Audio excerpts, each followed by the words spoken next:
Are there any announcements? Mr. Chair, I just wanted to point to folks' attention that we sent out a director's memo a little bit late. Didn't put it on the agenda for any conversation, but just wanted to make sure folks saw it. If folks had any questions, happy to answer them in other business, but just wanted to put that to people's attention. Thank you. Yeah, thank you for that memo, Tim. It was very informative and helpful, and we can talk about it during other business if we need to. All right. Are there any additions or corrections to the agenda? If not, I'll take a motion to approve the agenda. Mr. Vice Chair, I have another announcement. Okay. And that's that VSEA has selected our alternate for position for the board. His name is Corey, and I forget his last name, and I don't think he's able to join us today. But Corey is Vermont State Trooper Lieutenant, and we're excited to have him on the team to fill in our post for at least the next two meetings until VSA has the annual meeting in September. Wonderful. Thank you, Bruce. So you might see his name on a few things. Thanks. Great. Thank you. All right. Any additions or corrections to the agenda? If not, I will accept a motion to approve the agenda.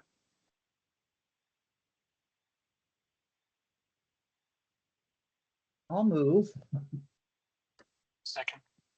Thank you. Any discussion? All those in favor, please say aye. Aye. Any opposed? Any abstentions? Agenda is approved. Next order of business is the approval of the minutes of our previous meeting. Is there a motion to approve?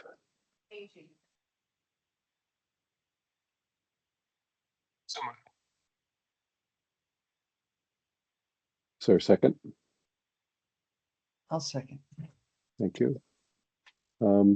Let's see, I noticed on the discussion of the approval of the disabilities, there's initials of the cases that we approved, and that they're the same on both motions. So I think a small correction is needed there. Oh, I see that now. Thank you. We'll make that change. Thank you. Absolutely. Any other discussion or corrections on the minutes? All in favor, please say aye. Aye. Aye. Any opposed? Any abstentions? Thank you. Okay. On to the next. I'm having trouble reading my agenda. So what's the next item on our agenda? Public comment.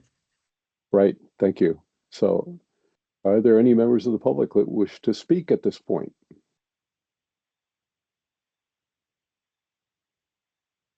Hearing none, we'll move on.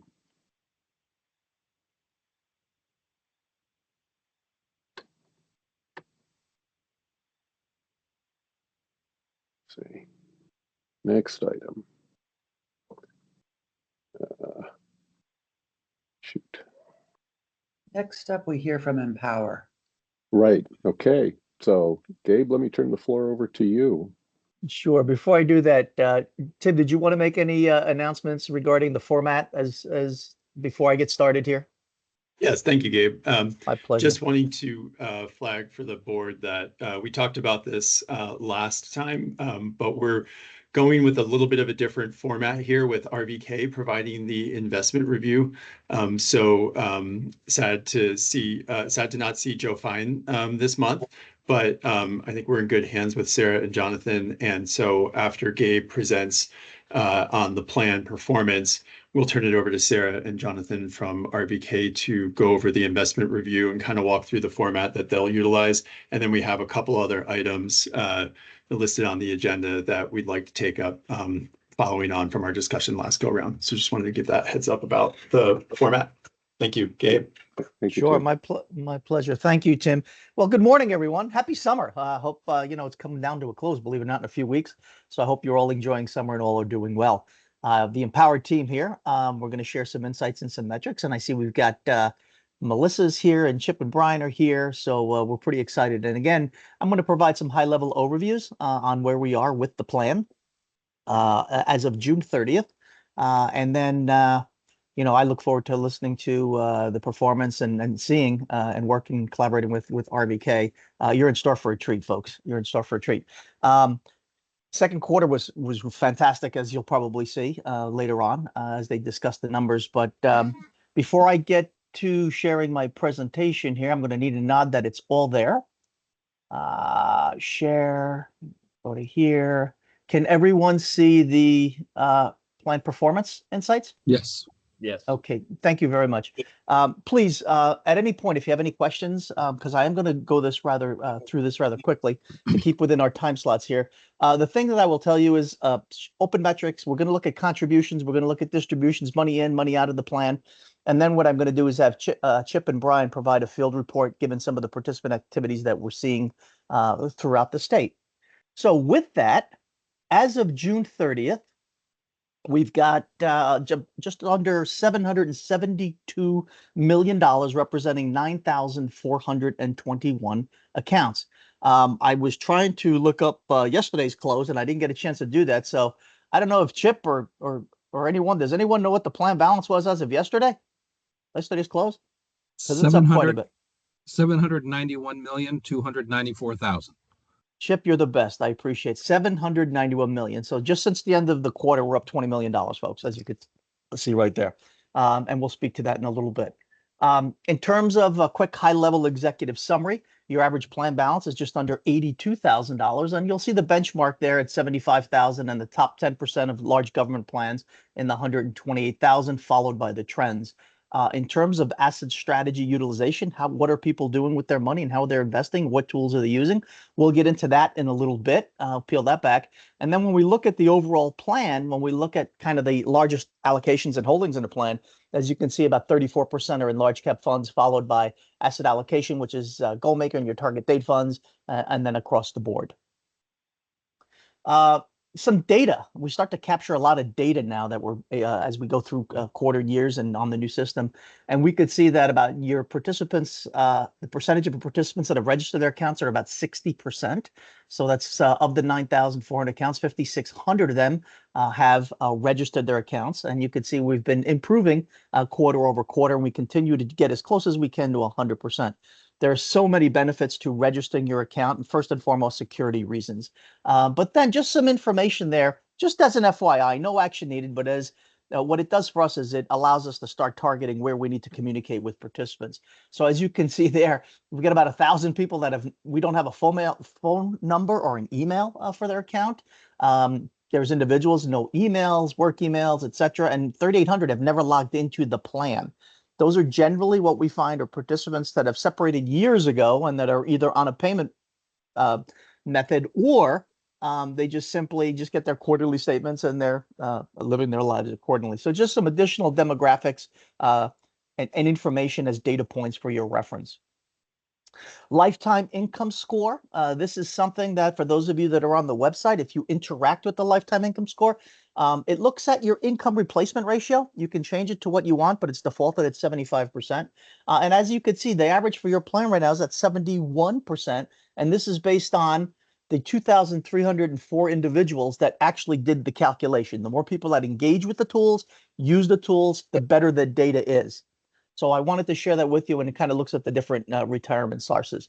So having a 71% average, 58% median, the benchmark is 63. You're right in the sweet spot there in terms of participants that utilize the service, demonstrating that they're on target to meet their replacement ratio, 75% replacement ratio, which is your pre-retirement income. Let's look at cash flow, money coming in. So year to date through June 30th, we had $18.3 million come into the plan. We had $27.8 million leave the plan, and we'll get into those details in a moment. So we had a net negative cash flow of just under $9.6 million. And as you can see, there's a quarter over quarter, quarterly, I should say quarter to quarter information. The area that I want to point on is, as you can see in the fourth quarter of 24, in the first quarter of 24, the line on the bottom here, the change in value, that was market value, appreciation, depreciation. Look at the second quarter. We had a $53.4 million increase in market valuations. And looking back year to date, that's a $60 million swing just in this first 6 months of the year. And I know that the team of RBK will get into some of the specific reasons why that valuation is what it is. In terms of contributions of that $18 million that came into the plan, as you could see, the breakdown as follows was about $13 million in pre-tax contributions. Roth, another $3.5 million, let's call it. Other is rollovers into the plan. So we had 1.6 million of individuals rolling money into the plan. So that totals up the 18.2 million. And then, of course, you can see the month-over-month run rate there, which looks like it's about $2.5 million, maybe even three at times, contributions coming into the plan on a monthly basis. Then we can break down the activities, et cetera, so forth, number of participants that are contributing, percentages, and things of that nature. But let's go to distributions real quickly. As we said, there was $27.8 million in distributions, right? We had almost 10 million in net negative cash flow. The majority of those distributions year to date, 24 million of the 28 million, roughly, 1,685 are due to separation of service. Now, that's not just people that left, even though that's a good percentage of them, but this also counts participants that have retired that are receiving an installment payment. I'm sorry, was there a comment? Okay, my apologies. I thought I heard something. Please yell if you do have a comment. So the $23.9 million represents a host of different transactions. There were $179 million in required minimum distributions, in service withdrawals, hardship withdrawals, credits. Sadly, there were 74 death cases that were processed during the year to date, I should say, during the first 6 months, representing $1.7 million. And then we provide the rolling 12 months just below that line across the top. And looking at the run rate there, we had, as October, November, we had high numbers, and that had to do with a lot of distributions, perhaps retirees. But looking at that number, it looks like January through June, we're running anywhere from $3.5 to $4.5 million in terms of money leaving the plan, and it can vary a little bit based on some activities. So that's money leaving the plan, average balances. Now we're going to go into the investment strategy. How are people investing their money, and how do they do it? Do they do it themselves? Do they utilize some of the services, et cetera, so forth? So as you can see here, my total retirement, we'll start with that up top. That's the investment advisory services. That is a fee for service. That's a 35 basis point fee to have your account professionally managed. And right now, there are about 562 participants that have selected that service. And there'll be more data by age group and demographics for your pleasure. And I'll show you where they are in a minute. But just breaking down the totals, as you can see, and the representing assets associated with those programs. So 562 participants, right? 6% of your participant base, representing about $36 million assets and their average balance. Online advice is free online advice that people can take a quick snapshot, if you will, a point in time suggestion for advice. So 40 individuals use that service, representing about $5 million. Target date strategies, you have great target date funds in there that you'll hear about. So 2,100 individuals representing $79 million. Asset allocation, which is the Goalmaker asset allocation tool. It's been in the plan since day one. So that's hovered at about 2,600, 2,700 participants, representing $135 million, et cetera, so forth, some brokerage accounts. But the majority of participants, the 3,903 or 41%, or I should say 65% of the total assets, and 41% of your participants do their own, it's called utilizing their own strategy. So they create their own investment strategy. And that's predominantly seems to be for older, mature plans, the situation, given that participants have been in the plans longer and they've created their own. But as you can see, it starts to broaden the other investment strategies that are available to your participants and beneficiaries.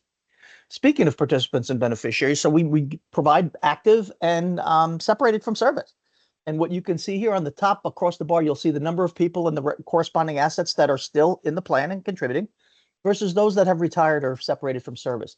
And what we're seeing across not just your plan, but across our book of business is that many, many participants utilize deferred compensation plans through retirement, and they stay engaged. They utilize the different various investment strategies.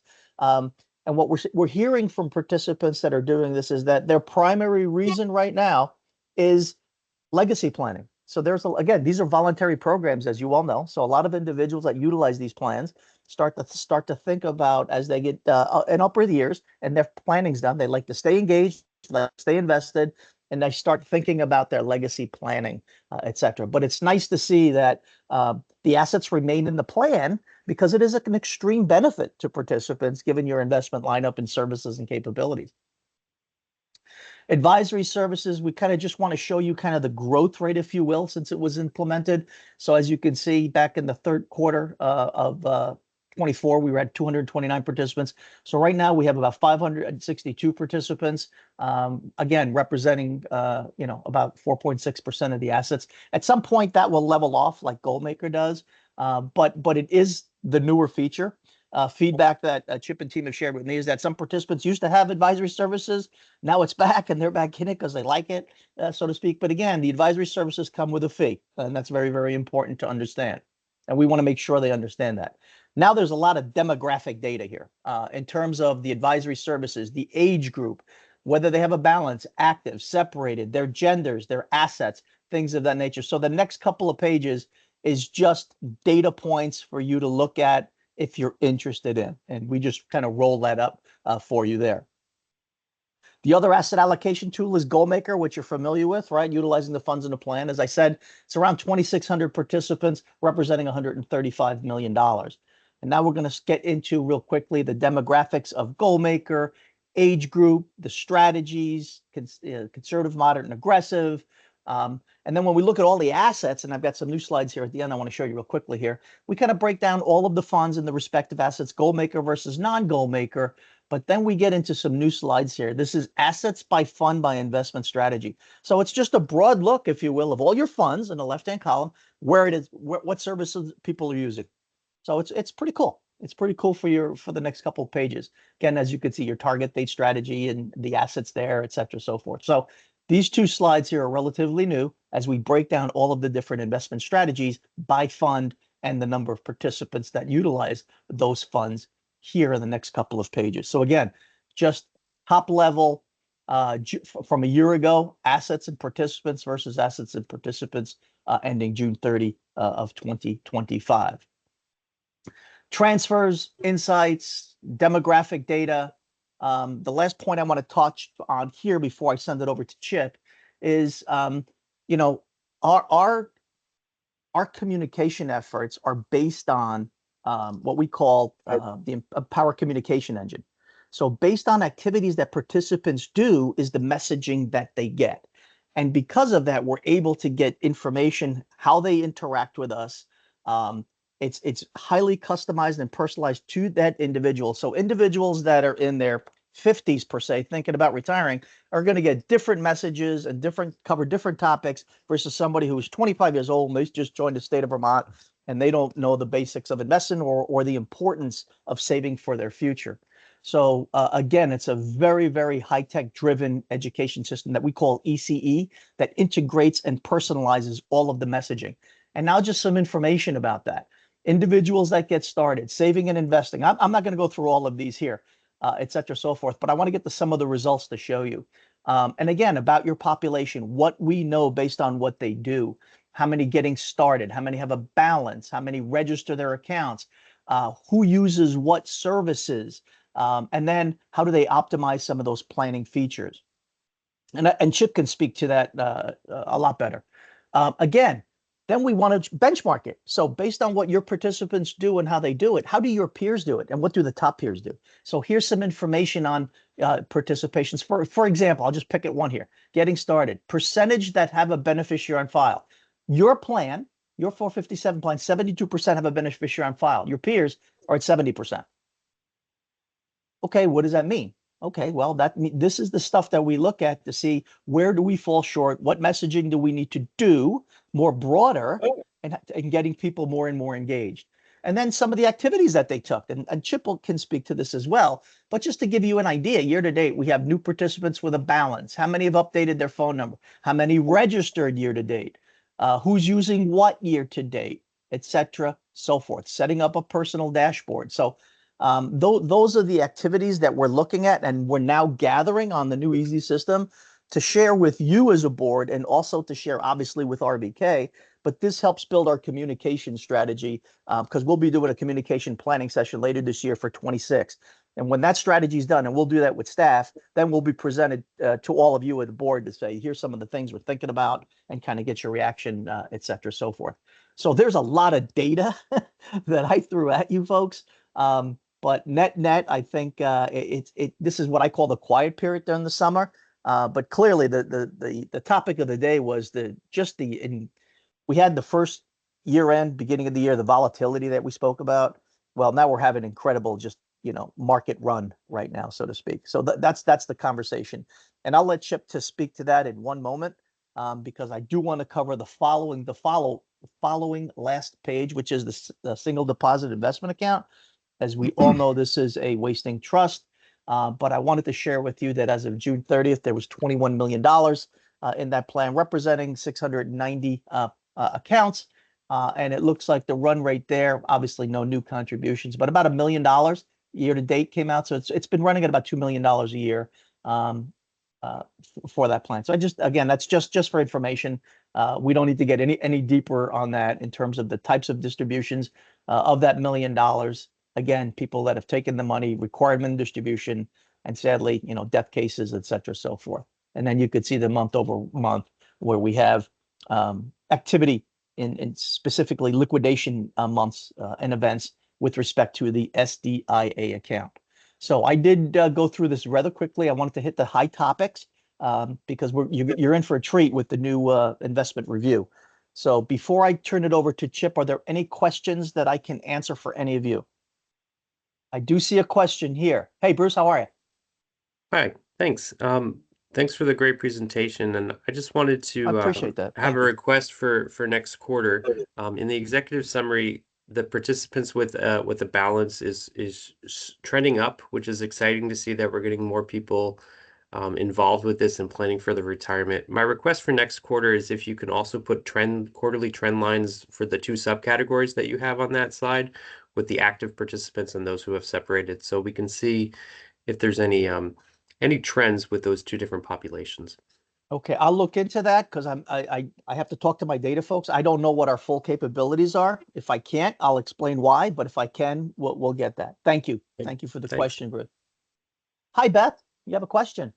Yes, Gabriel, thank you again for the presentation. My pleasure. I'd walk back to slide 6 or page 6, which is on the account registration and protection information. Yes. In short, what I'm wondering about are what we could be doing to increase the number of people who are registered, who have the appropriate protections, and who, that reflects engagement and activity with the asset. And a little struck by the fact that we've got almost 40% of people are plan participants who are not registered. And so could you share any insights you may have about that and ways in which we could support more participation? Absolutely. We work very closely with staff, and you're not alone in this. Generally speaking, a lot of large governmental plans have an older population base that have retired years and years ago. And there are people that either don't have, for example, or don't have an internet access. They just don't use internet. They're off the grid. So you'll always have it. You're never going to get 100%. But it is a high number, right? The 40% that you're talking about. So what do? We do we campaigns. Is Kristen on the phone, Chip? Chip, do you want to talk about registration? Yes. Oh, hi, Kristen. Do you want to talk a little bit about some of the campaigns to target registration, right? Security registration and some of the things that we've done and do? Absolutely. Well, if someone does have an email account on our system, we'll be able to target them with those ECE messages that Gabe was talking about a little earlier. If they don't have an email on file, it gets a little trickier to reach out and contact them. We can put a custom message on the statement. And actually we're within the window to submit for that. So I can draft something up and send it for review if that's something you'd like to do for this quarter. The other method that we have that reaches all of your your employees would be the HR Connect. So we do often put messages in that when we have a webinar or something like that coming up.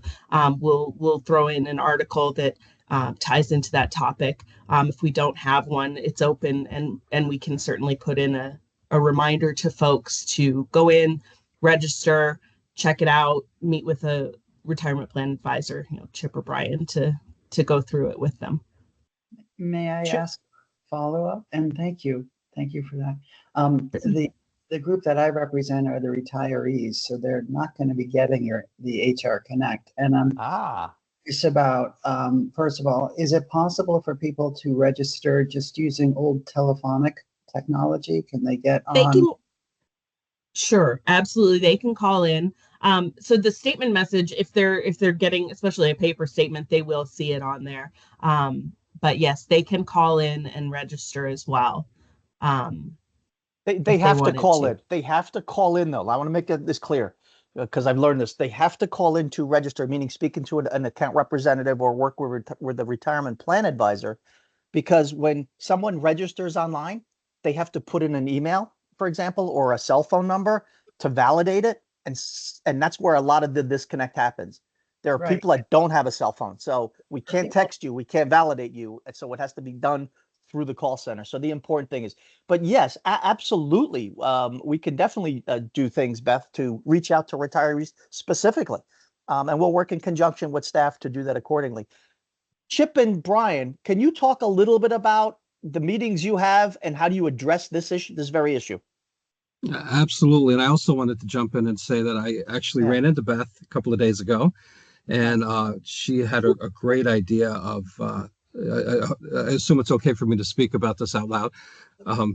The newsletter that the Retirees Association sends out, I think it's once a year. It goes on paper to people.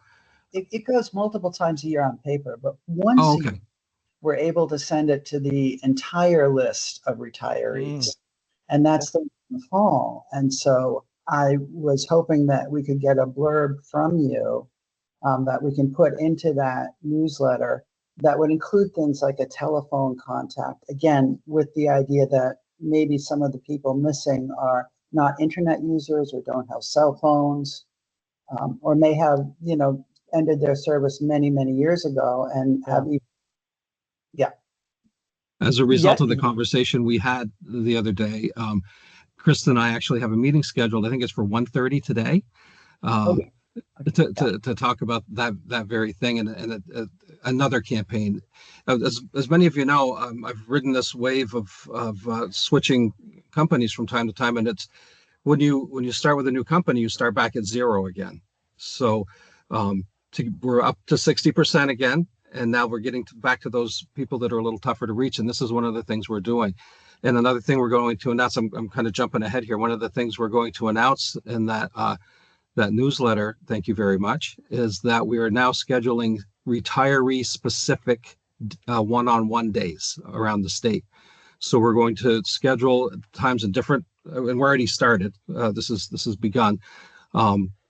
Meeting with retirees individually, and this is one of the reasons, because they're a group that's at least as likely to not get online and register their account, and we can help them do that. And to answer Gabe's question, yes, every time we have an appointment with somebody, we do a registered retirement review, which Brian will get a little more detail on that in a minute. But part of that retirement review is gathering all their information.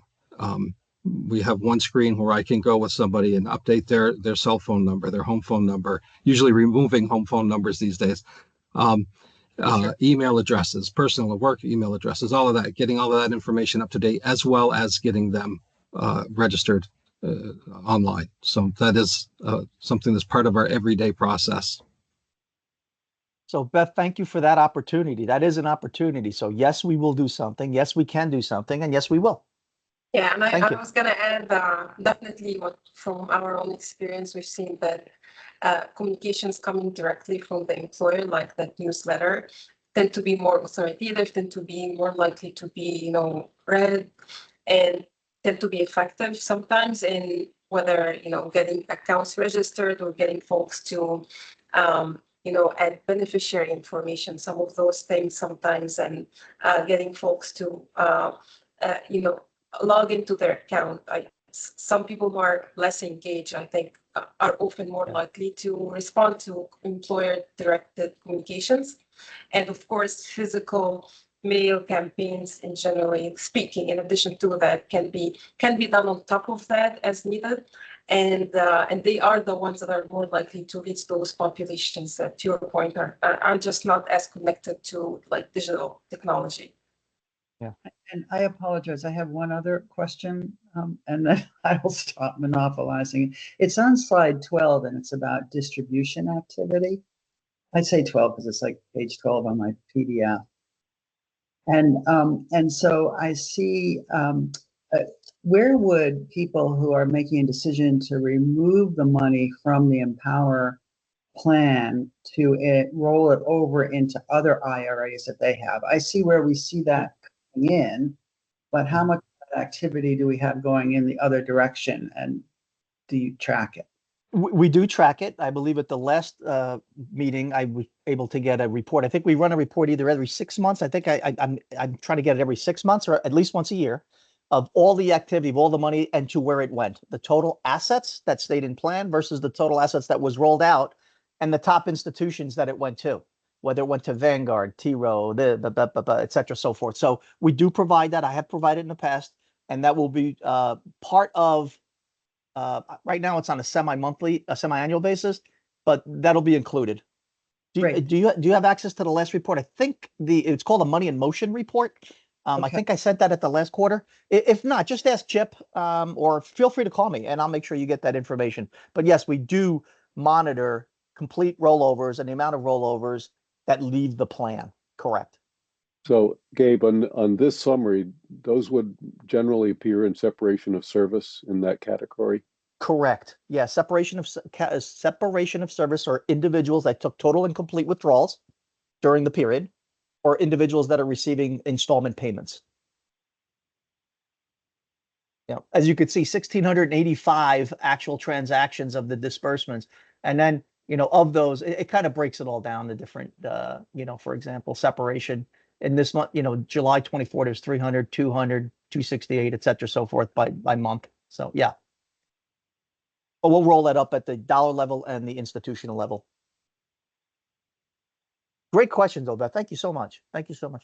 Are there any other questions that we can address before I punt over to Chip? And thank you, Sarah, for your input as well.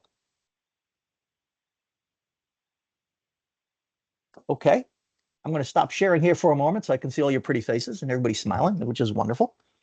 Kristen, thank you as well, Kristen Green. So, Chip, turn it over to you, sir. You and Brian, please. All right. Well, I already threw out some of my thunder there. Well, I'll give you what I have left. During that 3-month period, we did about a dozen presentations, sat across the table or laptop from 450 people. Enrolled over 60 people, and did salary deferral increases for just under 100. And we've talked before, but as a reminder, people can easily change their contribution amount now on VTHR. If somebody does it that way, we don't count it. That's not in these numbers. That's added there. It's a great way for people to be able to increase the contribution. Works out very well. I mentioned that I ran into Beth at the Vermont State Retirees State Employees Association annual meeting. Close enough, right? We've been attending those for years. Always love to go to those. We're also with the retirees, as I mentioned, we're setting up and already in the process of doing these retiree specific one-on-one appointment days around the state. And we've been attending the retirees. They're having retiree days at state parks around the state. I think I'm doing one of those Monday or Tuesday in St. Albans. So we're doing that with them. In addition to VTrans does trainings twice a year in all the different districts. We attend all of those and follow up with scheduling appointments in those areas to meet with those people that we're seeing on those days. Correctional officer trainings, Vermont State Police trainings, pre-retirement seminars with the retirement office. As you can see, any opportunity we have to team up with the state or the retirees associations, we always jump on board. I agree with what Sarah said, that when it's coming from the employer or when you're attached to the employer with these things, it just means so much more. And we bring people to the seats, they bring people to the seats. It just, we can reach more people that way. It works out very well. But when we're meeting with people individually, and we're talking to them about, getting registered and updating their information, we're also doing a complete retirement readiness review. And I just asked Brian to quickly give you an example of one of those, so that you have an idea of what it is we're talking to participants about. Brian. Excellent. Thanks, Chip. And good morning, everyone. I wanted to give a brief overview of this retirement readiness review that we run, because this is extremely useful. Chip and I, we try to run one of these with everyone we meet with, if possible. We can do these in person. We can do them virtually. We have the capability to do them either way. And usually, if an individual participant were to want to run one of these with an outside financial advisor, a lot of times there's a fee attached to this. But this service that we provide is absolutely free of charge. What it entails is we try to take a look at their entire financial picture. And what I mean by that is we are looking ahead to retirement, and we're trying to incorporate all their different sources of income that they're going to have in retirement, and then balance that out against what their expected expenditures might be in retirement. So by their income sources, I mean Social Security, their state retirement, of course, deferred comp if they're enrolled in that, any other outside accounts they might have, like IRAs or previous company 401ks or 403bs. We add all this information into the system of ours. We also then ask them questions related to their expenditures. Are you still going to be paying on a mortgage, do you think, in retirement? What does your credit card debt look like? Your student loan debt, all that good stuff. After inputting all these numbers into the system then will run a bunch of calculations and will actually then give a percentage likelihood that all of the various sources of income that the participant has, the percentage likelihood that it'll be enough to cover or sustain their expenditures at a certain age. So a couple months ago, I was at the Waterbury complex and meeting with people individually in person. The middle of the day, there was a nice lady that came in to talk to me, and the very first thing she said was, I've worked for the state for 20 years. This is the first time I've ever met with any of you folks. And the reason is I'm embarrassed. She goes, I don't understand how this works. I don't even understand how my state retirement works. All I know is that I've been contributing to both. I have no clue how much I'm contributing. I have no clue what my balance is. All I know is that I'm going to be working until I'm in my 80s. And she goes, that's very depressing for me to think about. I got started late in my career because I was a stay-at-home mom, and then I went through a divorce. And because of that, I'm going to be working the rest of my entire life. And I'm embarrassed to admit it. And it's very distressing to me. I said, okay, let's take a look at everything. Maybe it's not as bad as you think it is. So I ran one of these retirement readiness reviews with her. We started going line by line, inputting her Social Security, her state retirement. She did have an outside IRA that she had completely forgot about, that she hadn't contributed to for years. But she knew the approximate balance of it.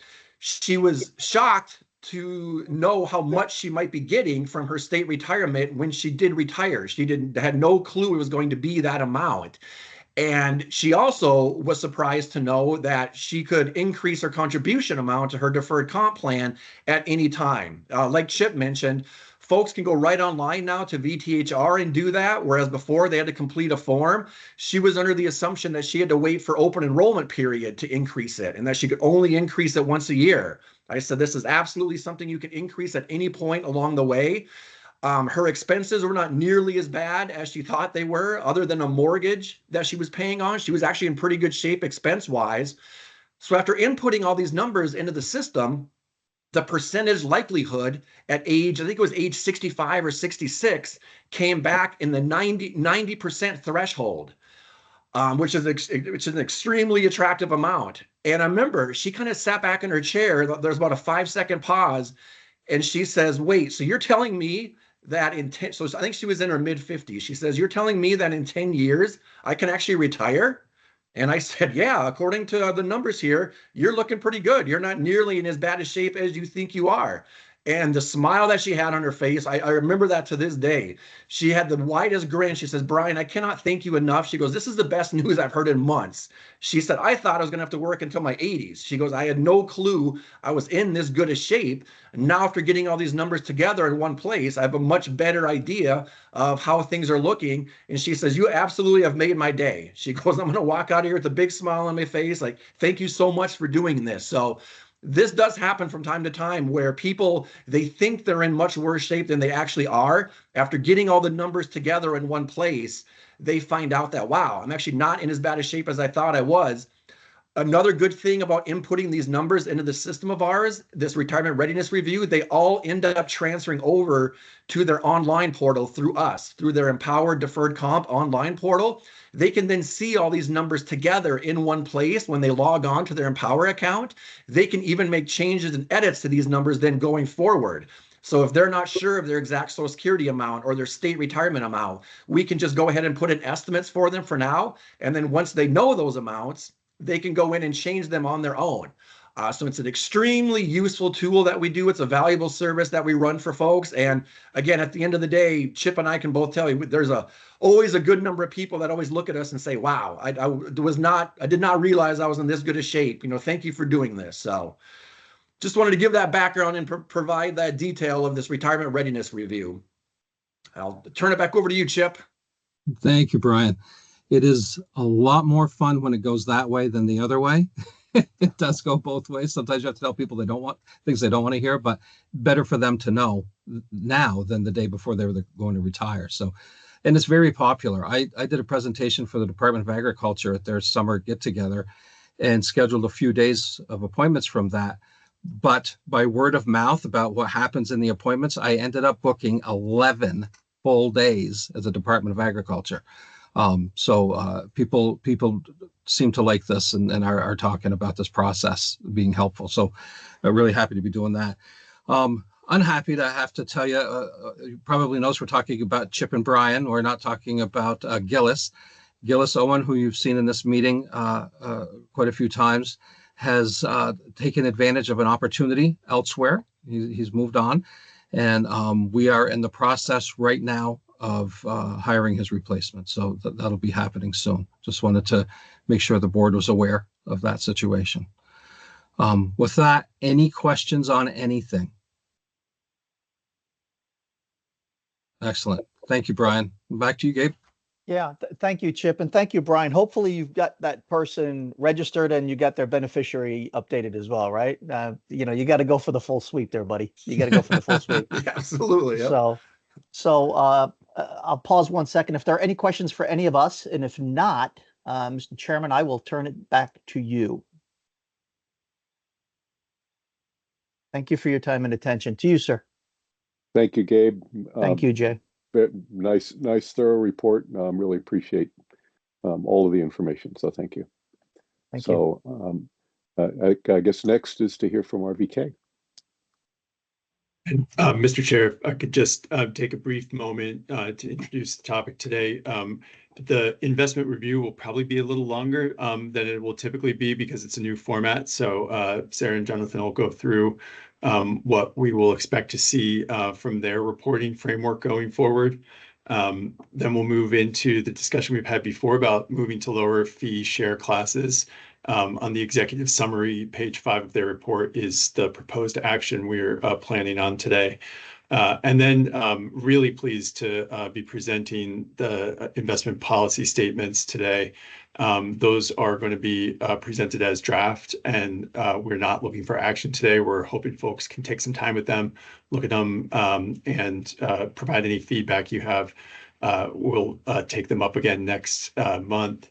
The one other thing I wanted to flag in the report, I think it was in the May meeting, Commissioner Gresham had a question about, why would we use a stable value fund versus a money market fund?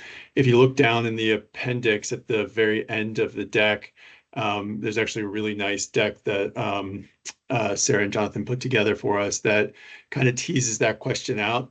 We didn't plan to cover it in the materials today, but wanted to put it there as a reference material in response to that question from a couple months ago. So very appreciative of RBK's efforts there. And with that introduction for what we're planning to accomplish at this point, I'll turn it over to Sarah and Jonathan. All right. Thank you, Tim, so much. Can you all hear me okay? Yes. Yes. Yeah. All right, perfect. So so as Tim said, we have a full agenda for you all today. We try to provide a summary of agenda items at the front of the book. But for the investment performance review, we don't really have any actions for you today. We'll then cover the fee share class review that Tim has already previewed at the July meeting. We are going to be flagging certain funds that are eligible for lower fee share classes, and this will be an item that we will ask for your review and approval of today. Afterwards, we will end our discussion with the proposed investment policy draft guideline. Seven RDK prepared. We don't have any actions today, as Tim mentioned, but our goal is just to explain to you our drafting approach, walk you through highlights of what we think are essential elements in a policy, and then provide an outline of our proposed path for review and potential approval. I want to thank really Tim and staff for their collaboration with us on putting together this agenda for you today and helping us draft meeting materials and think about forward planning for the supplemental plans and providing us with great guidance throughout the process. We also want to thank Empower for giving us timely data that helped us put together a comprehensive performance report.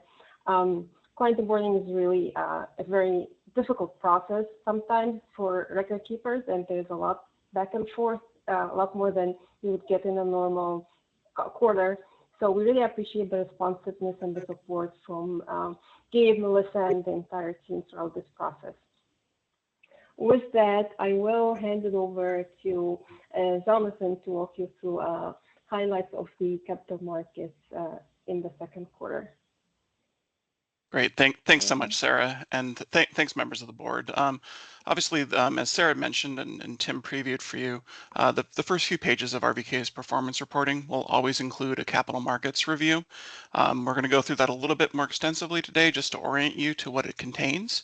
That review sets context for the market environment, and we think that that's important when you consider performance outcomes and the investment options that are offered to participants in the plan. Key points of information that are included in here, and we're always iterating on these approaches to give you timely and good information, but commentaries on the general market environment, economics, key indicators on market index levels, trends, and yields. And then we give you information on individual asset classes and U.S. equity, non-U.S. equity, fixed income, and then alternatives in this space. I would say that just kind of from a preview standpoint, certainly 45 days have passed since the about quarter end. I think there's been a lot of significant political and economic matters that have been in play. Our goal here is to contextualize the performance results, and I'll try to give you timely points of information about what we've seen since quarter end as well. So on this slide, if you will, just a few high-level comments. Would comment to you that Q2 certainly started off with significant volatility. One of the topics of discussion in the May meeting was really taking a look very carefully at what volatility indicators were telling us. Political and economic matters, including tariffs, have continued to be in focus. Ultimately, Q2 saw strong market performance. Global equity markets rose 11.6% in Q2. And those were driven by, in many ways, some easing U.S. tariff tensions, a weaker dollar, which helps global securities that are denominated in a weakening dollar perform better, and continued economic stimulus in many countries around the world.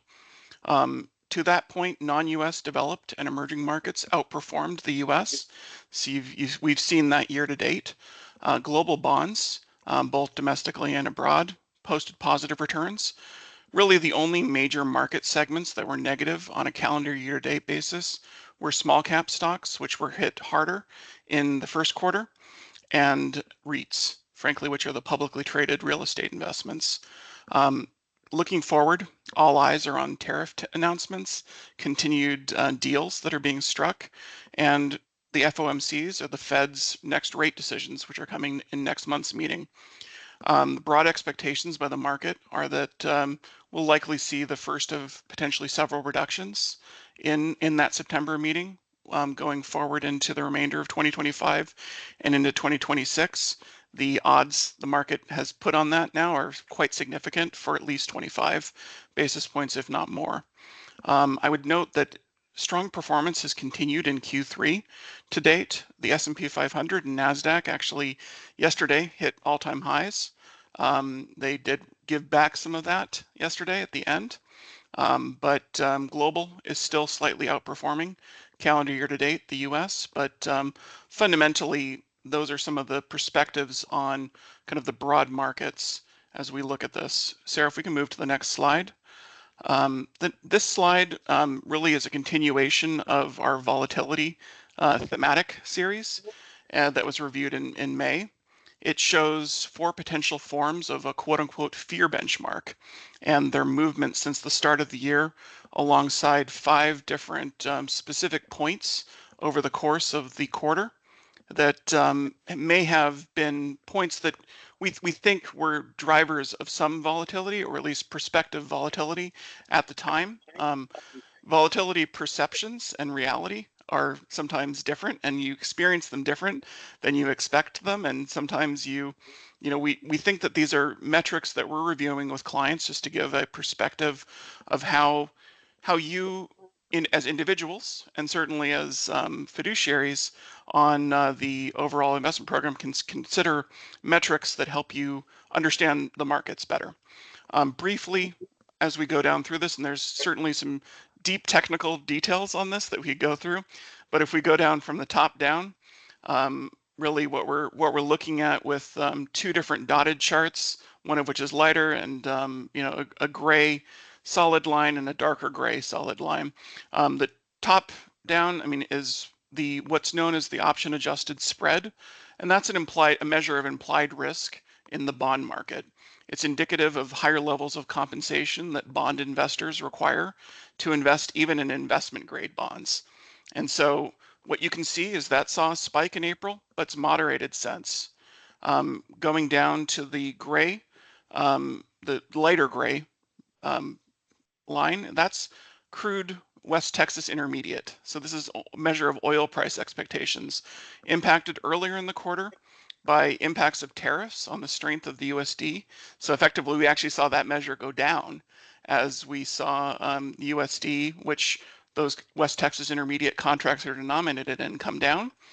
But it did see a spike around macro news around Israel and Iran later in the quarter.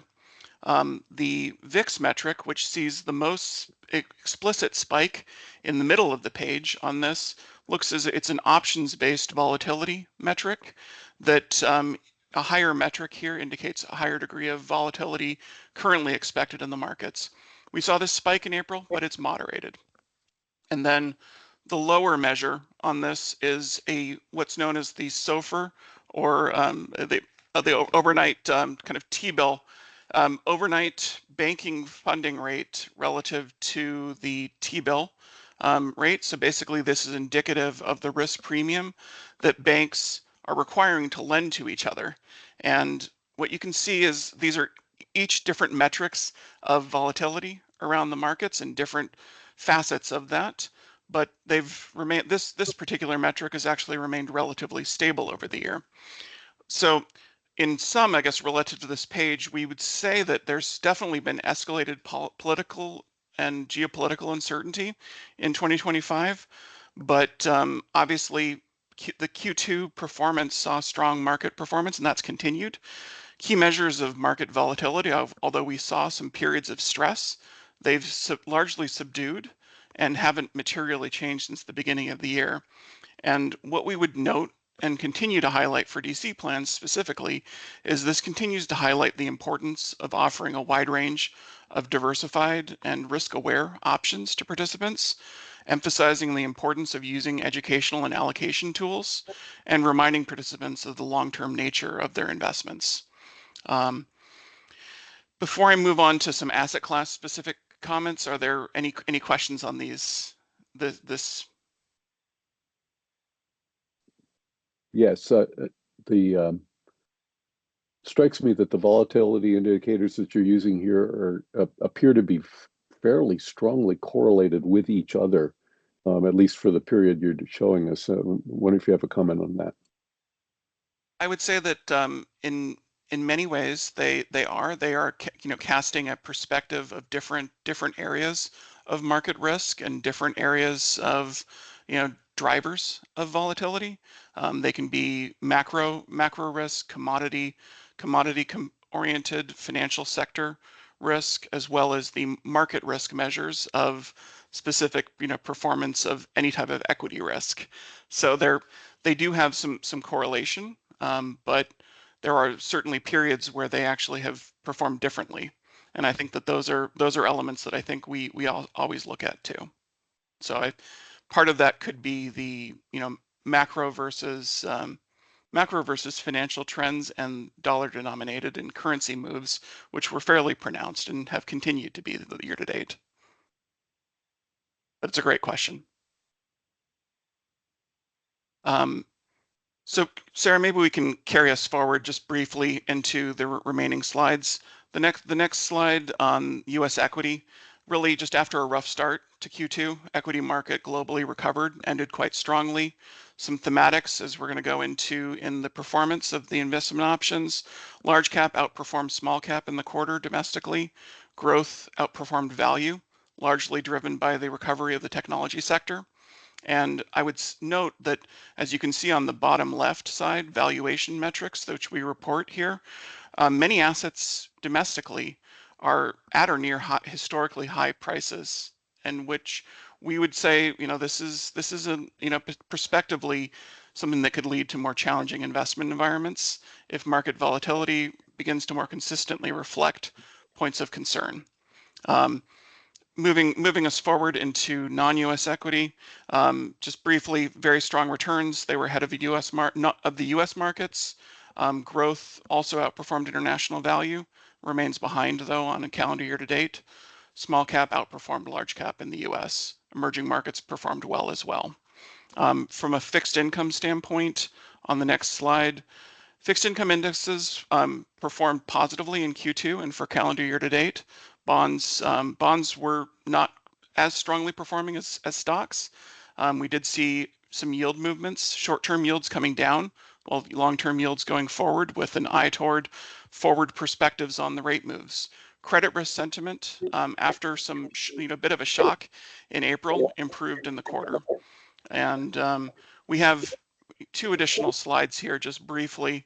The next slide is less potentially relevant for the DC sector. This is alternative investment categories. It's not historically been as relevant for DC, but we would actually note that there are certainly political and regulatory trends that we're watching closely along with the industry about what can be included and what potentially could be or should be, depending on a normative view in DC plans.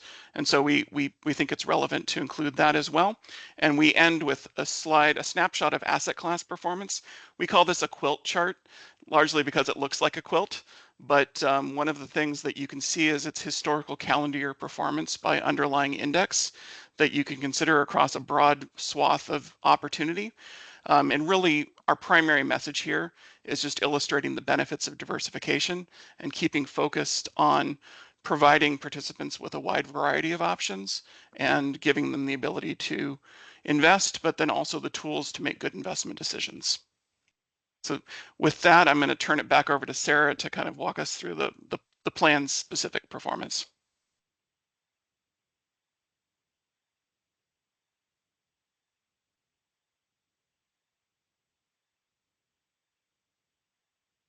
Sarah, I believe you're muted.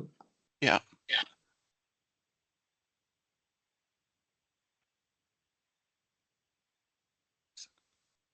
Sarah,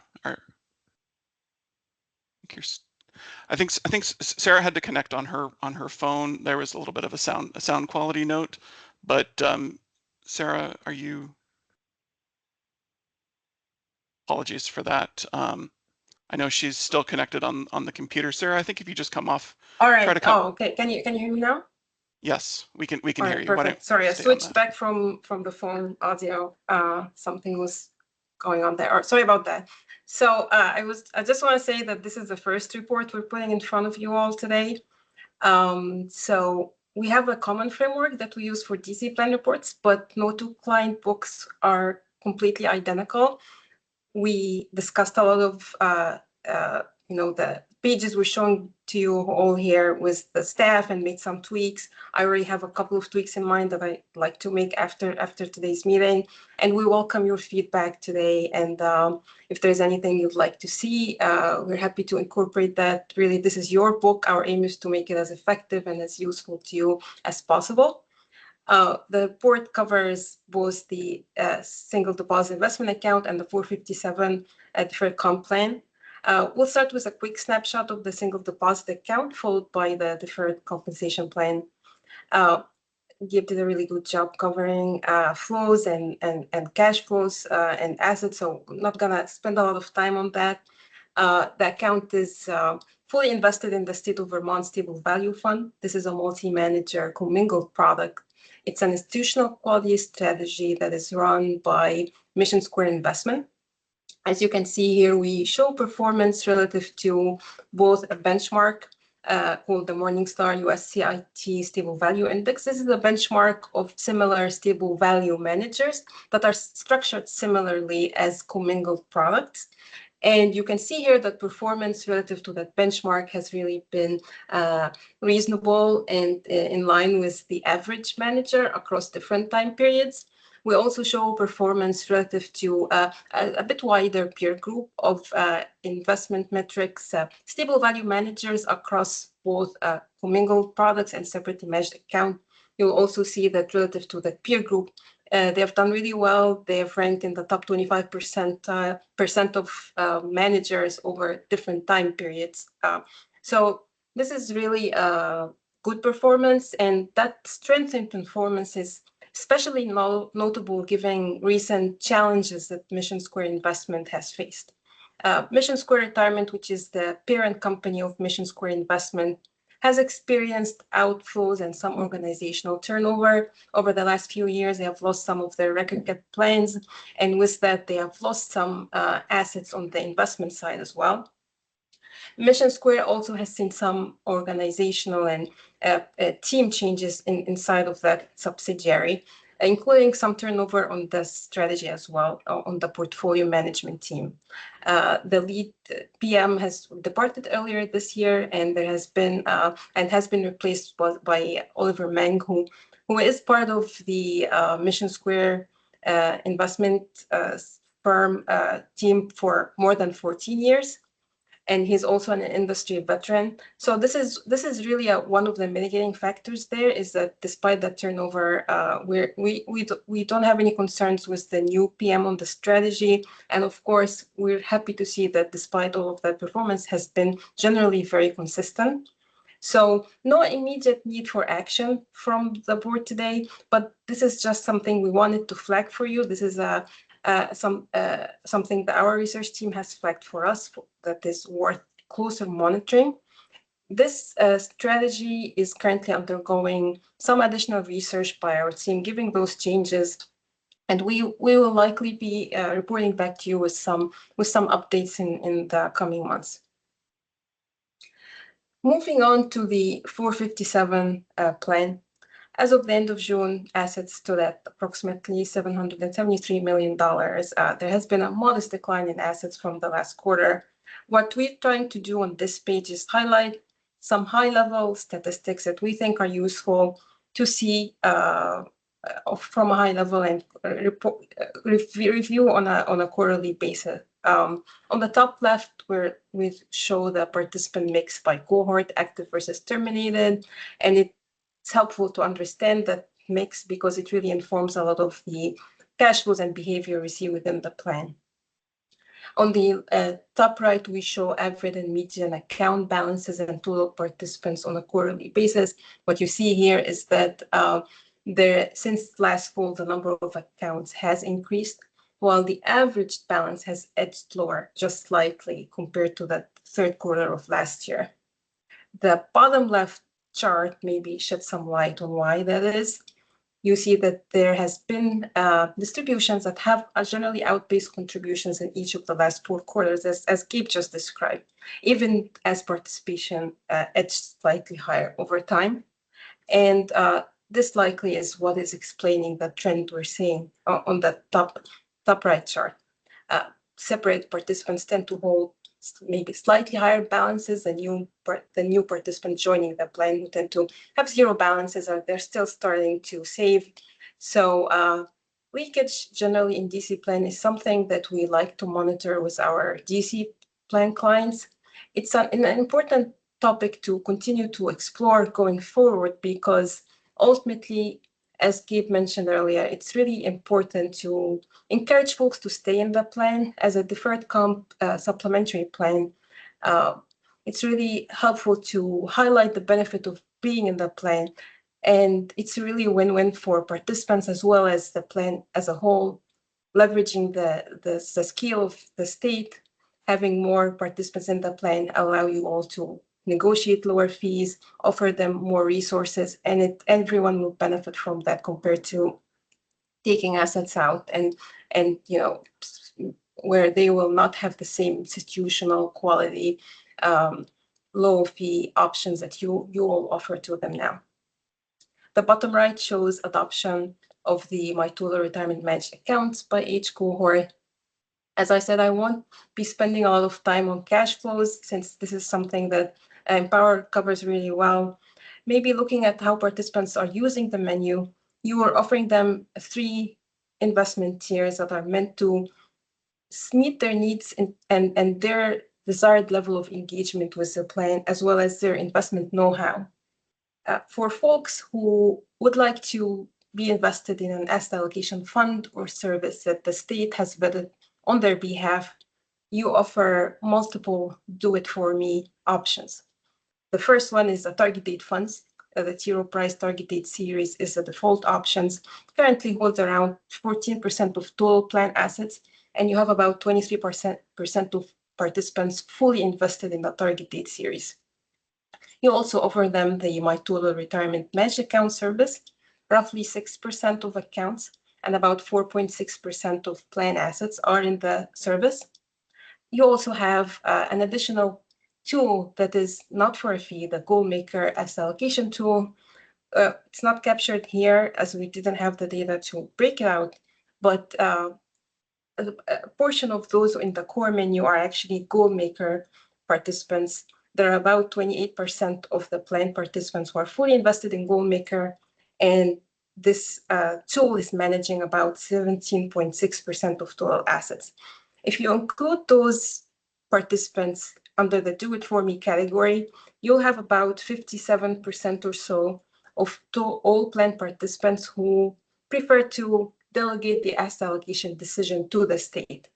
And this number actually aligns pretty well with what we see in other DC plans in terms of how many folks are in the target date funds, for example. Of course, younger plans tend to have more people fully invested in the target date series, but that high 50s, low 60s is the average typical allocation to do-it-for-me options, mainly the target date funds. For folks who prefer to build their own portfolios using options that the plan has vetted and selected on their behalf, you offer participants 18 core menu options. And we include those folks who invest in that category under the Do It With Me cohort. If we strip out GoalMaker, you have about 36% of your participants who want to build their own portfolio completely on their own using those core building blocks.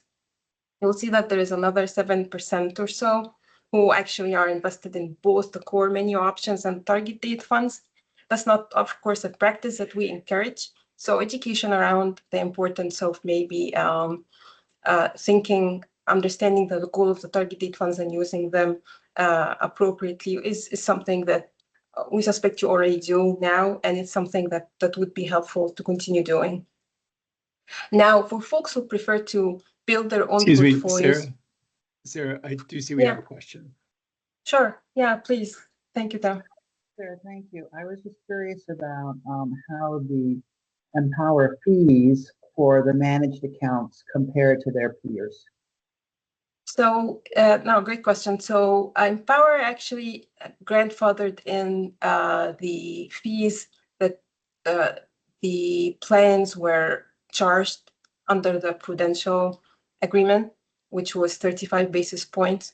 So, the fee of 35 basis point flat is actually compares relatively well versus tiered fee schedules, which are typical for lower balance participants. So for a lower balance individual, a tiered fee schedule is more typical, where we see if you have less than $100,000, you're charged from 45 to 40 basis points. So to the extent that someone's holding less than 100,000, the current fee schedule is much more beneficial. Of course, the flip of that, for someone who holds a much higher balance than 100,000, a tiered fee schedule that goes down to 20 basis points could be more beneficial. So to answer your question fully, I think it would be helpful to look at that relative to how participants are actually allocated and the percentage of participants within different cohorts that are in the managed accounts. We can do more evaluations of that, and I think we have a managed account evaluation slated for later in the year. But so if you look at those participant cohorts, think of all those younger folks with lower balances. Those are definitely benefiting from the current flat fee schedule of 35, as they would likely pay more under a tiered fee schedule. And honestly, even those older cohorts, the average balance we're seeing here is 127,000. So judging purely by those averages, I would say this is a more competitive fee schedule relative to peers.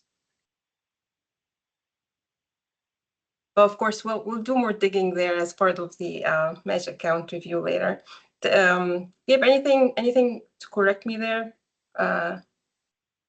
Or in terms of No, not fees? at all. No, not at all. I think, yes, it was grandfathered in, and we feel it's very competitive with what we see in the business, because we do have different fee structures for different clients, et cetera, so forth. But this was grandfathered into the new contract. So All right. I think you've got a great deal. That's just, but I think the numbers will validate it once RVK does its deep dive analysis. So we're comfortable. Awesome. Thank you for that. Thank you, Gabe. Thank you. All right.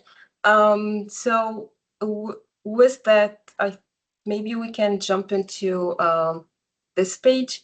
So overall, maybe looking more closely at your core menu options. Within the core menu, you offer participant, as I said, 18 options across the asset class spectrum. This is everything that's in blue and yellow here. You offer 6 passive funds. So these are those blue funds. They are designed for cost efficiency, benchmark tracking. They tend to be very popular across DC plans. You have 4 US equity options across the market cap spectrum. You offer 1 international equity option and a bond fund. And then you also offer 12 active funds. You have about 2 US equity options. As in, maybe we can see that more clearly on this page. You offer 3 international equity options, and then you have 4 equity options, in addition to the State of Vermont Stable Value Capital Preservation Fund, and then you finally also have 3 balanced funds. Now, active funds collectively hold about 38% of assets, and there are more assets, as you can see here in the blue, about the remaining in the passive options, with the S&P 500 institutional index fund being the most popular, something we see again and again across DC plans. And then the second most popular one is the State of Vermont Stable Value Fund. Nothing also unusual there. Of course, GoalMaker also allocates to that fund. So to the extent that there is a 30% or so of participants in GoalMaker, that is also contributing to the allocation there. Now, in terms of manager monitoring, we put together this dashboard for you as a way to help you have some important metrics just in one place, because the report itself is long. So we try to think of what would be the most important metrics to put in front of you to make sure that you see every single quarter to also help you do your fiduciary role of oversight. And we started off with this dashboard. We put this together with staff's help. This is something that will likely evolve over time. No two clients have the same dashboard, but generally speaking, the current dashboard has a mix of qualitative and quantitative indicators that we think are important to review each quarter. We show organizational or strategy changes that we think are important to focus on that may impact future results. We also show our manager ratings. We have a 5 rating scale that we use. Positive indicates this is a best idea in the space that we think is expected to outperform, and we would include that manager in our own searches. Neutral indicates institutional quality manager, but one that we don't necessarily think of as the best idea, or that one that we think will most likely outperform its peers. Negative indicates that this is a manager where we have some meaningful concerns that may lead us to potentially down the road recommend the removal or replacement. And then research indicates that active due diligence is underway on this strategy, often following material changes that may result in a rating change in the future. So there are a couple of managers here on the list that were previously positively rated, and now they are assigned a research rating, given some changes that we've seen within the strategy itself. And then unrated is when a strategy has not yet undergone sufficient underwriting for us to provide a complete rating, but it's currently being evaluated by our team. We also show fees relative to peers, and we will flag managers where their fees are below median with that cross. We also show performance. We emphasize on this dashboard long-term performance. So we show excess return versus an appropriate benchmark for each of the managers. We show 5 and 3 year performance, and we also show 5 and 3 year peer group rankings. Now, a ranking below 50 means that the manager outperformed the median peer. Above 50 means it underperformed that median manager in the space. So if it's above 10 or lower than 10, it means that this is a top 10% of managers within its space. We also have those additional green boxes where we show 5-year performance rankings over prior rolling periods. So these are those 3 colored boxes on the far right. For active managers, so everything here, the goal is to exceed both the benchmark and peers. So green indicates that you check both boxes.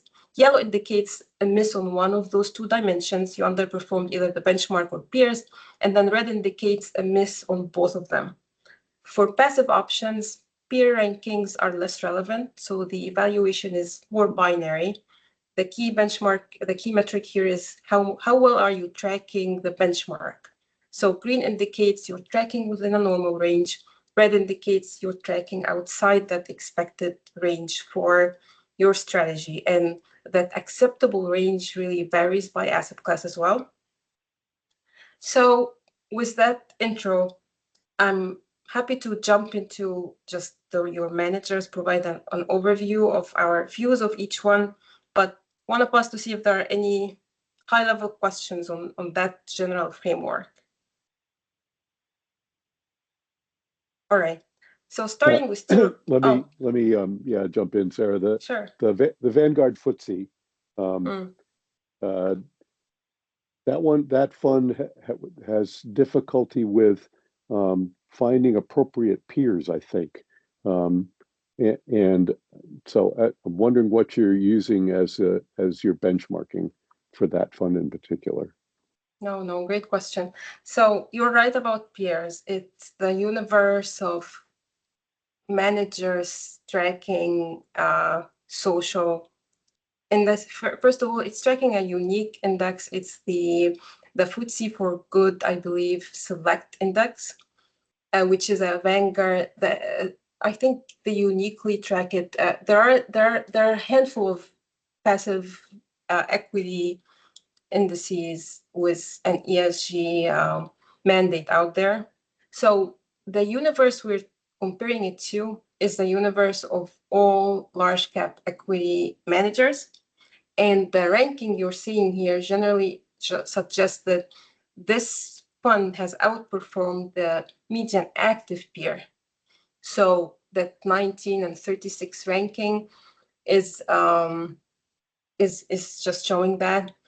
As I said, generally speaking, for passive managers, we really care more about that excess return versus the benchmark than the ranking versus peer. Now, for the benchmark itself, we are using the benchmark that the Vanguard Fund is tracking, that FTSE FTSE for Good Social Index. So this is a benchmark they are trying to track, so it should be an appropriate benchmark.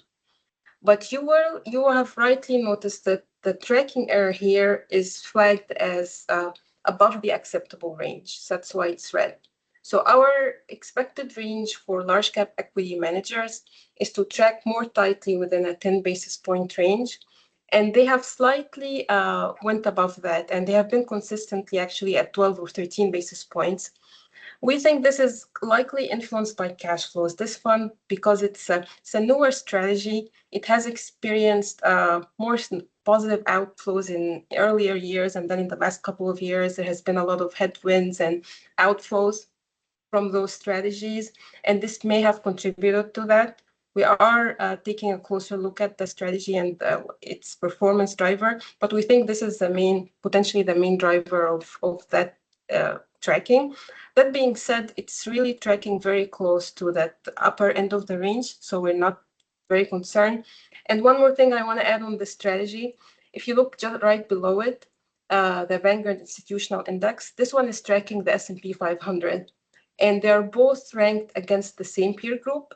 And the Vanguard FTSE Social Fund has outperformed the institutional index, which is the S&P 500 index fund, across actually most time periods, which is interesting because active ESG strategies have really faced significant headwinds in the last few years, and I'll speak to that more later. But passive ESG strategies like this one have done really well. They have actually outpaced the S&P index. And some of that is due to higher weight that they have to technology versus the S&P, as they underweight certain areas like energy, for example. So it's interesting, and it's probably not something that a lot of people are aware of. Yeah, I think that fund is a fairly important one. I think we have a lot of participants who want to be in a passive ESG strategy. So that's why I asked you to comment about it. Yeah, of course. Yeah, thank you. Yeah, it's really difficult to find appropriate peer groups to compare those managers to. Outside of this fund, all your passive options have also, you'll see that all of your passive options are positively rated. They have all really, we think of all those Vanguard funds highly, and they have all just generally done well also. And then for the T. Rowe Price target date series as well, they have generally, even though peer group rankings are not as relevant for target date funds, because just every target date fund will have a different goal, different strategy design. So peer group also ranking is not very relevant, but the T. Rowe Price strategy has also happened to have done really well over the long term compared to peers. And in terms of the benchmark that we're showing there, this is a benchmark, custom benchmark that T. Rowe Price has created to reflect its own strategic target. As an active manager, T. Rowe Price will make tactical tilts relative to that target. And over the 10-year period, those tilts have actually added modest value, roughly 10 basis points or so. But over shorter time periods, like you see here, like the 3 and 5 years, it has actually detracted. Their tactical positioning has detracted from their performance slightly. In just the most recent couple of years, T. Rowe Price has taken a somewhat more defensive stance relative to its own target, which meant a modest underweight to growth equities a bigger tilt towards real assets that act as an inflation hedge. But as you all know, as Jonathan explained earlier, growth equities have actually dominated over the last few years, and they have actually done pretty well year to date despite the earlier volatility. So this has detracted from their performance, but long term, we have no concerns with T. Rowe Price. In terms of your active US and global equities, maybe just a couple of remarks there. Vanguard US Growth has been a notable laggard here.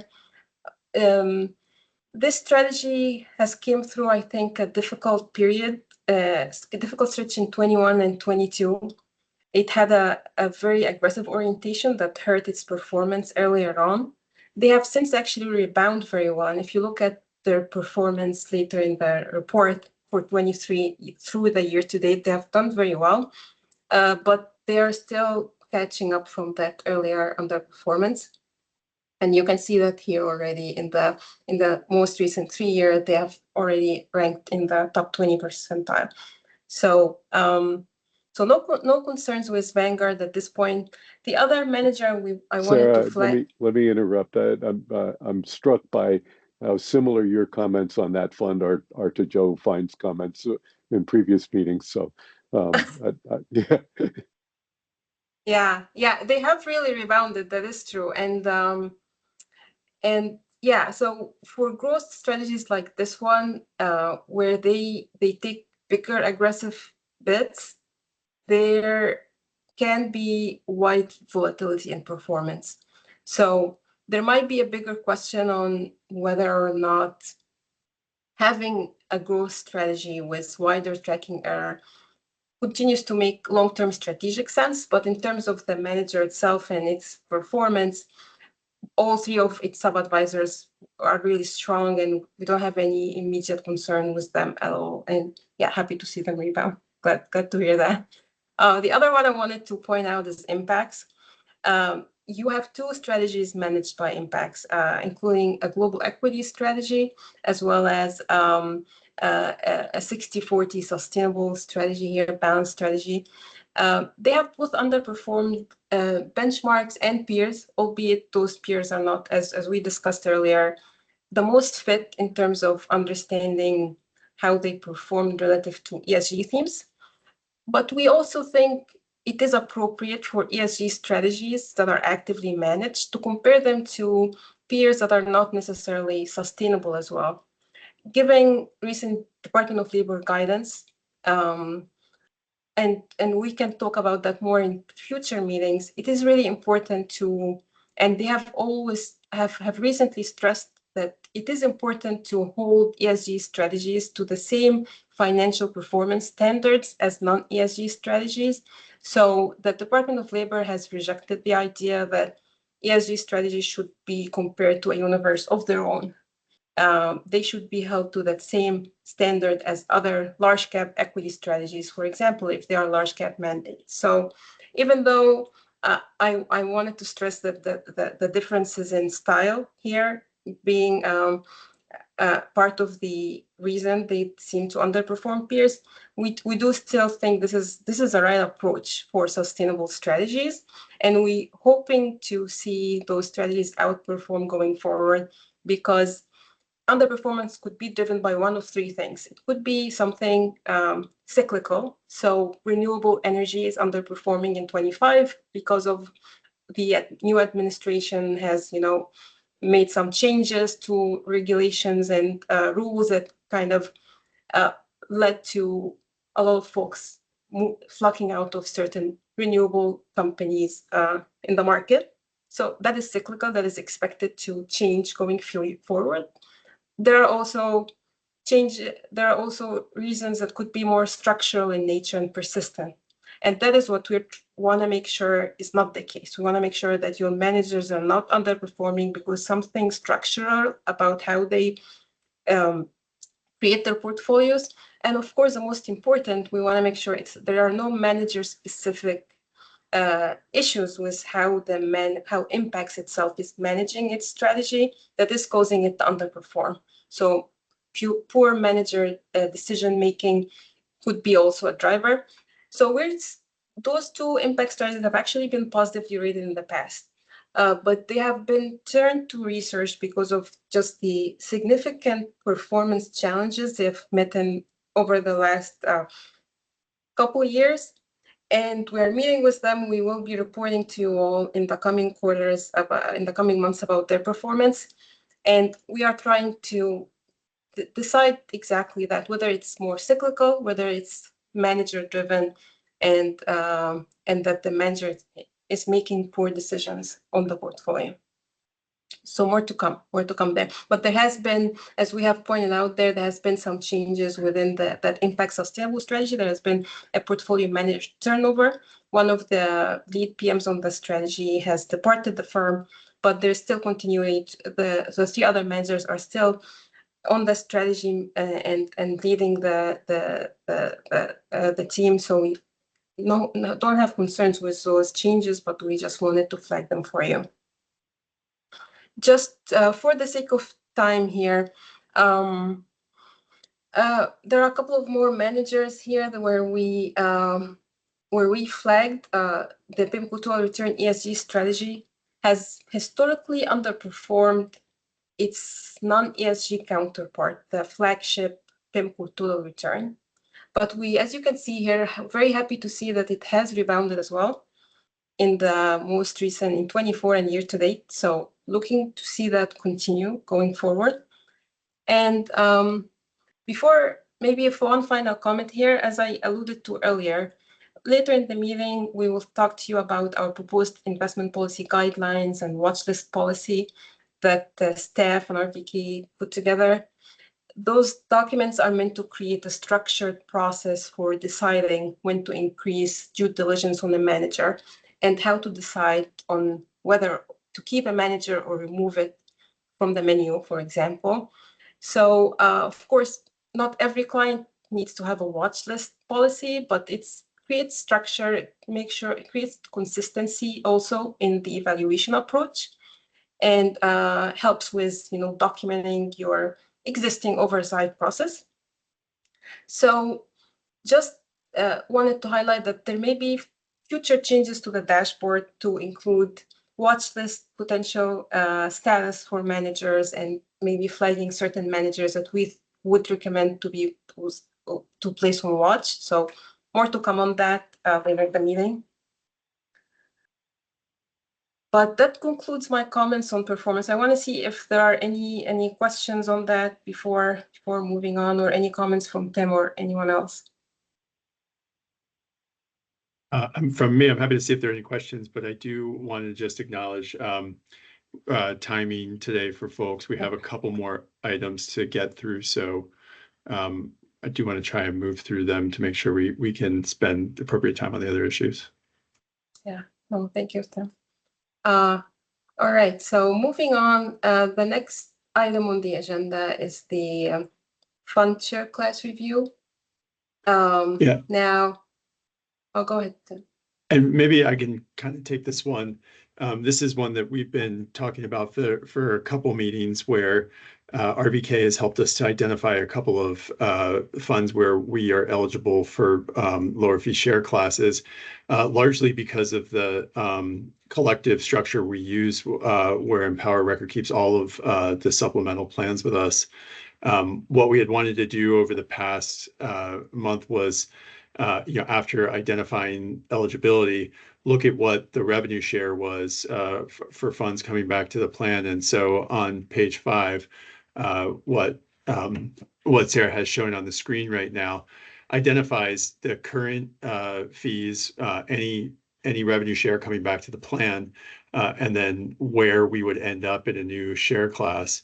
From staff's perspective, I think it's, we would recommend moving forward with all of these changes. Our sort of goalpost has always been to try and get the lowest fee share class to the plans. That's generally been the board's philosophies since we've come over to Prudential now Empower.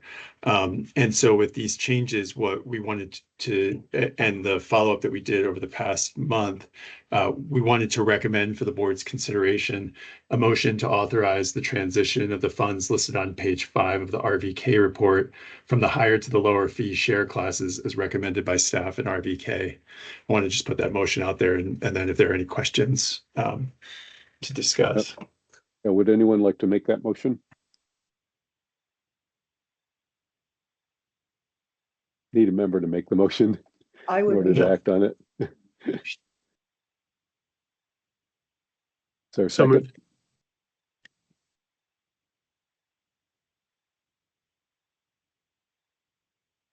I think I heard Beth move and Gavin move, so we've got a motion and a second. I can second.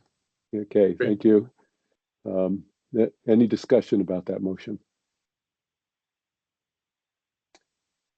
I have just one question myself. The revenue share that we've been receiving at the previous rates, how has that been used? It's generally not, and what we're using it for now is to help us fund the work that we're doing with RVK.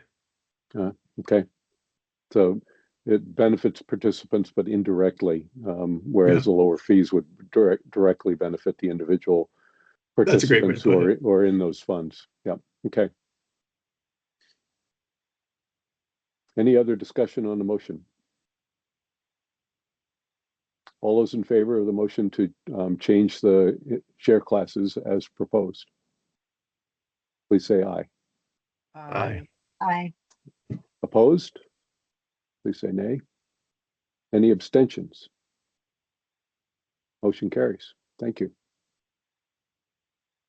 And then the next item that we wanted to provide, and this one is not one we're recommending action on at this point, is the investment policy statements that RVK modeled their initial drafts, the policy statement on VPIC's investment policy statement under the general theory that is reflective of how we generally in Vermont have approached investing assets. So it's a little different here, obviously, because it's a different topic for DC plans where we're looking at funds. So I think RVK did an excellent job sort of doing a draft of it. We worked with them and traded some drafts back and forth to try and tailor it to what we thought was appropriate. We're very curious about your input and comments on the investment policy statement, either here or over the course of the next month, emailing directly to me, and I'm happy to take them. But what we thought for this item was that Sarah could kind of just walk through a short deck that kind of talks about the general idea behind an investment policy statement, watchlist policy, and then leave the review of the actual documents to members offline. If that works, I'll turn it back over to Sarah. Thank you, Tim. I think that's really appropriate approach at this point. How much time do we think that this overview will take so we have sufficient time to address the other agenda items? I think this is probably, we could do this in sort of 5 to 8 minutes. Okay, thank you. All right. Yeah, that's a challenge that we accept. We'll keep it short. So just want to say that even though obviously having an investment policy statement in place is an important milestone, we are simply turning a lot of this unwritten rules that you already have been following all along into clear written guidelines. This is a lot of it is to document your due diligence process, and then moving forward, making sure that there's consistency in applying those standards to the extent possible, of course, over time. And of course, more importantly, if there's any turnover on the board side or within staff, as is bound to happen, your successors won't have to improvise or go through meeting minutes. They will have a clear shared playbook that they can rely on, and there will be always continuity in managing the plan, which is, of course, in the best interest of participants. So on the next few slides, we highlight really some of those key elements you want to see in a policy statement. Ultimately, I think a policy has to be something that is usable. It's not something that is just aspirational. As I said, it's meant to be your playbook. It's supposed to give you, as plan fiduciary, guidance on what standards to follow in managing the plan. But at the same time, it shouldn't be too rigid that you cannot react appropriately to different situations that may not be foreseen in advance. So there should always be some balance between providing standards and clear guidelines and also leaving room for some flexibility to, react to certain situations. So what do we find typically in a DC plan policy, and what should you look to find here? There should always be some information about the purpose, the objectives on the plan, and you will see, how it judges success, what it's looking for the plan to do. It should clarify the investment structure of the plan without, as I said, being too prescriptive. It should clarify who does what across its key plan fiduciaries, such as the board or staff or the consultant, and it should provide some guidance to staff and the board on how to select managers and then how to monitor them on a day-to-day basis and make changes or terminations. Now, in many cases, clients would have an additional policy document that would document in more details criteria for initiating additional manager due diligence in the case of significant manager changes or significant underperformance. And it would also detail specific steps to be taken to remove the manager from that watch list, either to return to normal monitoring or to terminate the manager completely. A lot of times plans will have those additional detailed policies, whether as a separate document or as an addendum to the policy, to keep, the policy manageable in size. And that's the approach that feedback takes, and that's the approach we're recommending for you here today. You will find that in addition to the policy draft itself, we also included a watch list policy, which tries to establish a more formal process for identifying, monitoring, and addressing concerns with investment managers. It allows you all to it allows staff and RBK to recommend placing a manager on the watch list when there are issues that arise, and then to conduct a structured 90-day review to assess, the manager's performance, its style, consistency, other concern. And the goal here is not to, create a very rigid process, but to have just a clear framework for oversight and documentation of your due diligence work. Maybe just a couple of comments here. So generally speaking, a policy statement, as you review this, think of it as it won't be a set it and forget it type of thing. It is something that you will use and you will also be refreshing over time.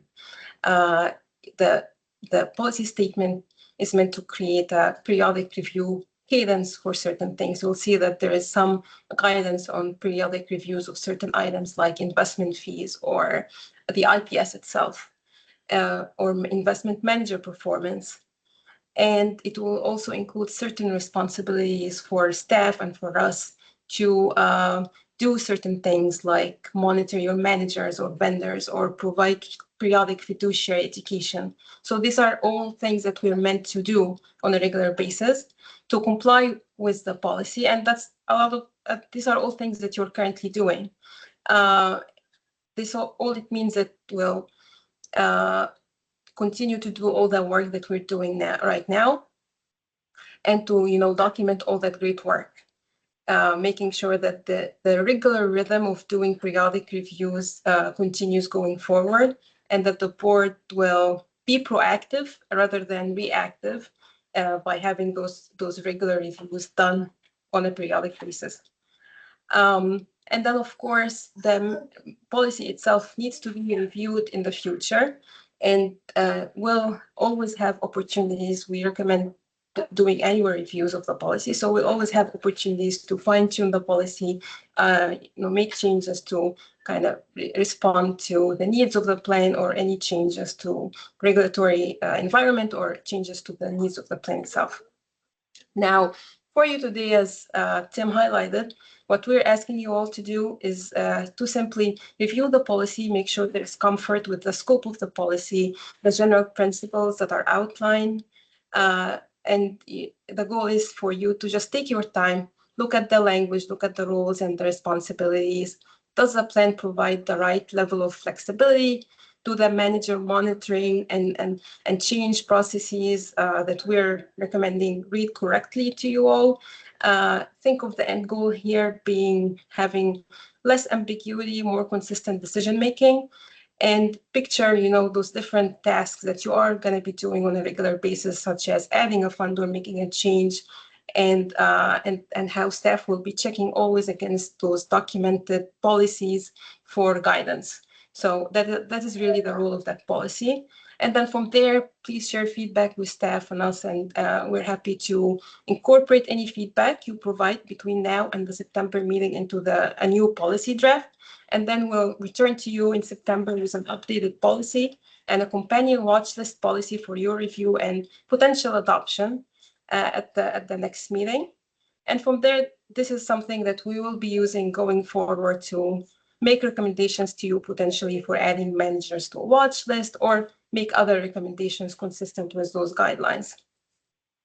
So hopefully that was quick. Tim, anything to add there or to correct?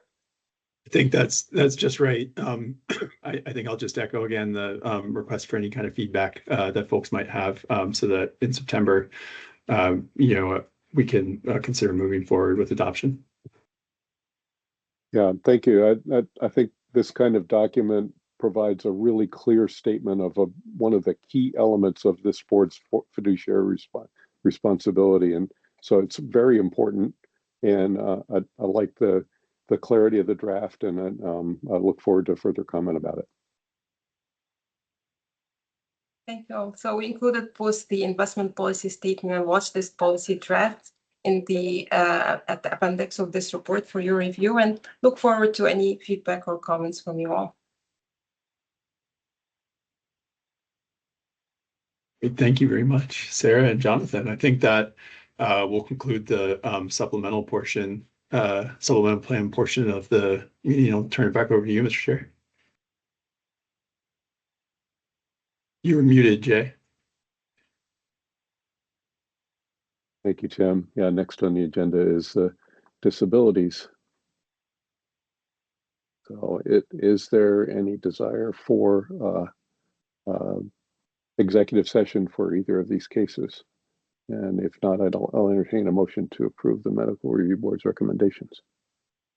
Mr. Chair, I would be okay with moving forward on the first one, but I would like to discuss some aspects of the second case. So I'll move to approve the Medical Review Board's decision for JP. Is there a second? Second. Any discussion? All those in favor, please say aye. Aye. Aye. Opposed? Any abstentions? Motion carries. So what's your pleasure on the other one? If it's okay with Bruce, can I suggest a couple of motions to go into executive session? Yes, please. Would suggest that the board find that premature general knowledge of information concerning a disability retirement recipient would clearly place the board at a substantial disadvantage. That's motion one. So moved. Second. Is there a second? Thank you. Any discussion? All in favor, please say aye. Aye. Aye. Aye. Opposed? Any abstentions? Motion carries. And Move that we, based on, sorry. yeah, what Tim is going to say, based on that finding that we move into executive session. To discuss the matter pursuant to 1 VSA section 313A1. So Bruce moved. makes the motion. Is there a second? I'll second Second. it. Thank you. Any discussion? All in favor, please say aye. Aye. Aye. Opposed? Motion carries. Let's go into executive session. All right, thank you to folks from Empower and RVK, and anyone else not a board member or staff can depart the meeting at this point. Thank you all. Have a wonderful summer. Pleasure to be with you. We look forward to our collaboration with RVK. Thank you for the confidence you place in us to assist with your participants. Have a wonderful summer. Be well, everybody. From Thank you, Empower. Gabe. Goodbye. Thank Bye. you. Bye. Thanks. Take care, everyone. The time is now 10:50.